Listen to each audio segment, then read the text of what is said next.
Hey everybody, and welcome to CatamaranFreedom.com.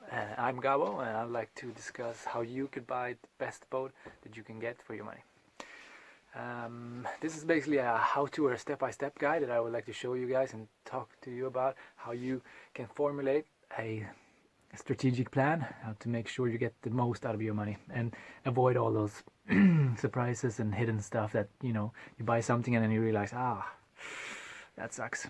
So I want to make sure you get a good plan how to find a boat and buy a boat and do all that stuff. So why listen to me? Well, I don't know. Okay, I do know. So I bought and sold stuff my entire life. I bought a sailboat, I bought cars, motorcycles, everything. You probably have the same. What I have not done though is I've never bought, or 2 times I've actually bought something and I sold it for less. So I bought cars, my sailboats, everything, and I've always sold them for more money than I bought them, which is kind of a nice thing, right?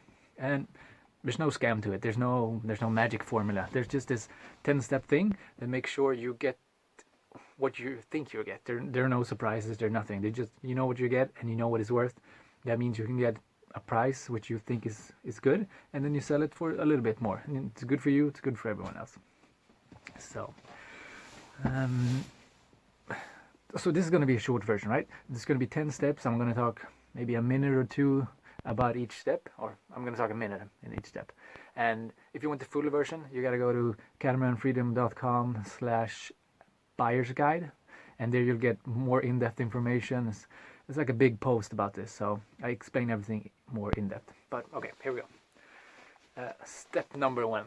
Step number one is to identify your needs and your nice. So what I mean about this is that you got to identify what you really need in a boat. So if the boat you're looking at doesn't have all these stuff that you put on your need list, then you don't want to look at it. You move away and you look at another boat. And your nice stuff is the stuff that are kind of nice. It adds value to you as a person, and the stuff you like, but it might not be. It's not a deal breaker. It's just it gets you a way to compare boats against other boats. So you have the need stuff. That's like your basic criteria. So you check out your need. Okay, we have this boat with the same amount of need and same amount of need, but this guy has a little bit more nice stuff. So okay, it's the same price. You get a little bit more nice stuff. Let's go with that one. So it's very quantitative. That's kind of a good way to do it. If you want to check that out more, I have this like a table set up or a chart table set up, and you can kind of see a little bit more in depth about what I think might be a need and what I think may be nice stuff. The next stuff that I think is really important is you identify, so what are your possibilities here? Like what's your, let's say leverage on the market? Like what would be like a good boat for you and maybe not for somebody else? So let's say you have like special skills of some kind. Maybe you already know how to fix glass fiber. Maybe you know how to do electronical stuff. Then great, if you could do glass fiber, then glass fiber stuff's not a big issue. If maybe you have a friend that has some special knowledge. They know a lot about this boat, or they know a lot about standing riggings or stuff like that. So if you know that, when you see something that fits that kind of criteria, like, wonder if my friend could help me out with this. You could save a lot of money on that instead of having someone else to do it. Or maybe you're really good at like stainless steel producing. I don't know, whatever. I think you get the idea, right? So you look at boats that has that type of potential that that you could fix, or someone can fix, and you can save a ton of money on that stuff. That's great. The number 3 thing is set your budget. And here's like, there's few things you can consider. You consider like just paying cash for it, or you could get a loan for it. There's like different ways of doing that. I used to be I did not like loans before, but now I'm kind of getting more and more used to it, or I kind of enjoy it. Because the thing is, if I get a loan to buy something, I can put all the money I make into investments, and the investment gives me back more money than I So I invest the money, I get more money back. I get more money than the actual fees of the loan cost me. So it works out pretty good. So now I think loan could be a good option.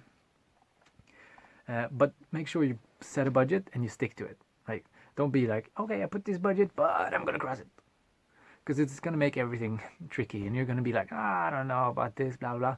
Set your budget make sure you set a smart budget, and then just stick to it. It's gonna work out.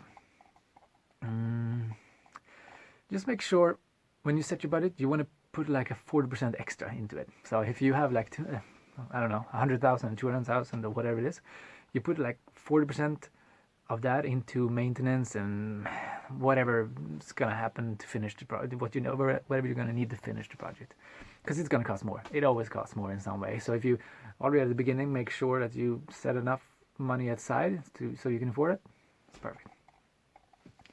Next thing, I really want you to make sure you get rid of.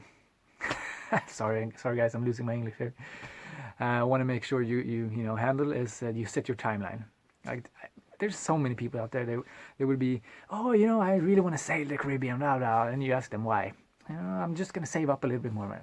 Okay, and then you meet them a few years later and like, oh yeah, oh, so have you been sailing yet? No, not yet. So set your timeline and be strict. If you can. If you want this type of boat in 2 years, but you couldn't get that boat in 2 years, like get a smaller one, get something, go away, right?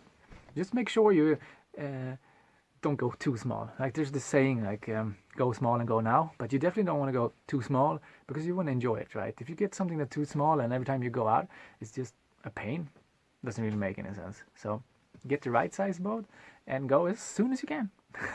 I think that's better. And when we're talking about the right size of the boat, I think you should get this. You should get a big enough boat that will satisfy your needs and nice, but it should be as small as you can make it.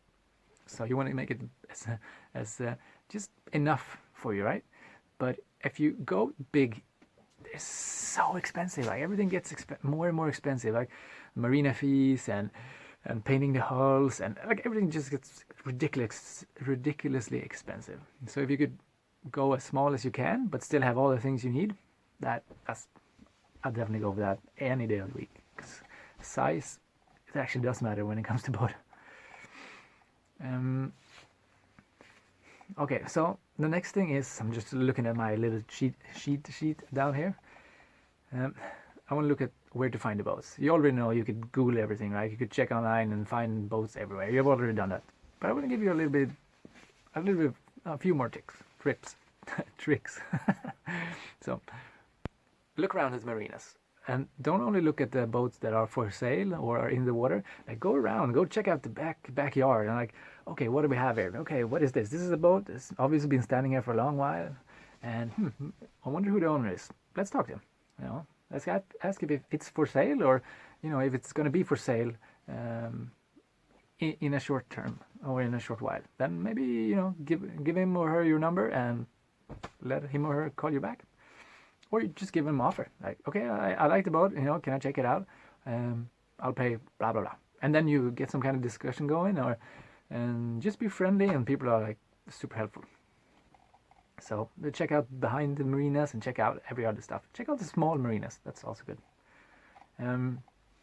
Okay, so making an offer. For a lot of people, I think they find this hard. But for me, it's like, so what is this? Whatever it is that I want to buy, how much is it worth for me? Like, I don't care so much about the market, right? Sometimes you have to care about the market, but usually if you have time on your side, you don't have to. You just, I think this boat or this whatever it is, it's worth this amount of money to me. And if someone says, you know what, I can't do that. Hey, fine. That's totally fine. Because it's not worth that to me. It might be to you or somewhere else or whatever, but for me it's not. So make sure you figure out what it's worth and be honest about it. Like, you could start low and work yourself up, but don't cross your what is this worth to me limit. And because if you do that, you will always be like, whatever the price is, you'll always be happy with the buy. And if someone else finds a cheaper boat the next week, who cares? I mean, you're happy with your deal, right? So make an offer, be friendly about it, and just be honest. Like, how much is this worth me? So once you've closed the deal, or you're like, okay, we got it done, make sure you get all the insurance, all the paper, and all that boring stuff, and make sure you understand all the tax stuff. Because if you buy a boat in one country and you bring it to another, you might have to pay a lot of import taxes and have a lot of fees and stuff. So make sure you include that. We were talking about the 40 extra percent. Yeah, this is where it goes. This is where you discover, like, oh, shit, I didn't really think about this. So this is when you're going to use your 40% extra money or budget you put aside. Once you get the boat, there are several options you can go for. You can bring it to where you want it on your own, or you can get a delivery captain to bring it on your own, or you can get a friend to bring it, a delivery captain to bring it to where you want it, or a friend that can bring it to where you want it. There's many options over there. Once again, you want more in-depth information, check out the webpage. And step number 10, enjoy. Like, now it's all done, it's all set up, let's go sail. Take care.